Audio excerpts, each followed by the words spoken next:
A bushman is not dependent on water holes. His forebears have had thousands of years to adapt to the Kalahari, so he needs very little liquid, and he knows where to find it. An insignificant-looking dry twig tells him where to dig.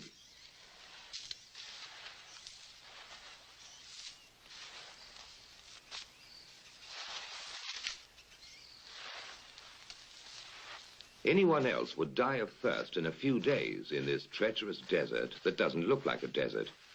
But he can survive for months on end.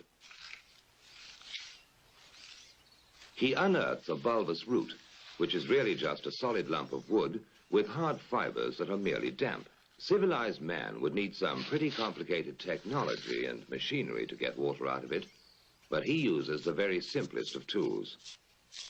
His scraper is a stick that has been split to give it a sharp edge, and he produces some dry-looking shavings. But you take a handful, point your thumb at your mouth, squeeze very hard, and wait for it.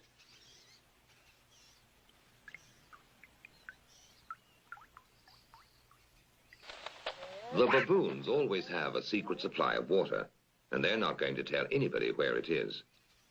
And when a Makhalahadi ventures into the deep Kalahari on a hunting trip, he has to find water, because unlike the bushman, he doesn't know how to make liquid from a root. But he has his own way of finding out where the water is. First, he laboriously drills a hole in a giant ant heap when he is sure a baboon is watching him, because he knows baboons are incurably inquisitive.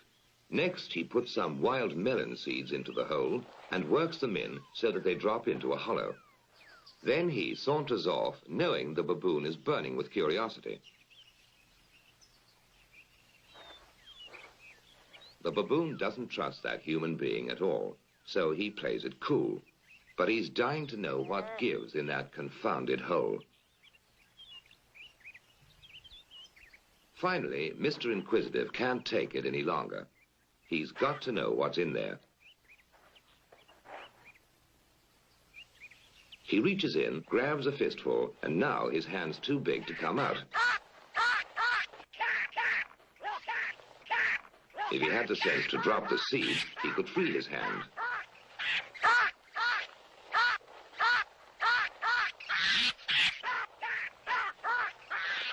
Now he lets go when it's too late.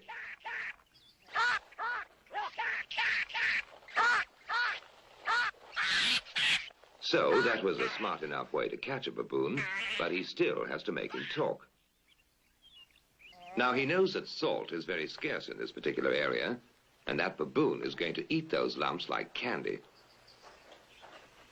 In fact, he has such a ball eating salt that he completely forgets he's under arrest, and that in a little while he's going to be a mighty thirsty baboon.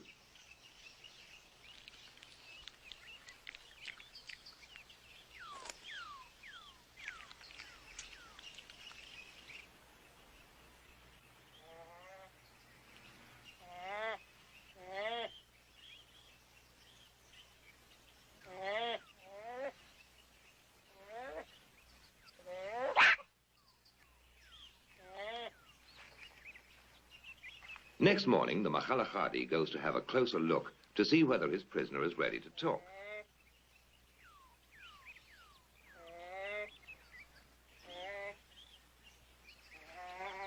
He decides the brainwashing has worked, so he sets him free, knowing that in his condition, he won't care who follows him to the secret reservoir.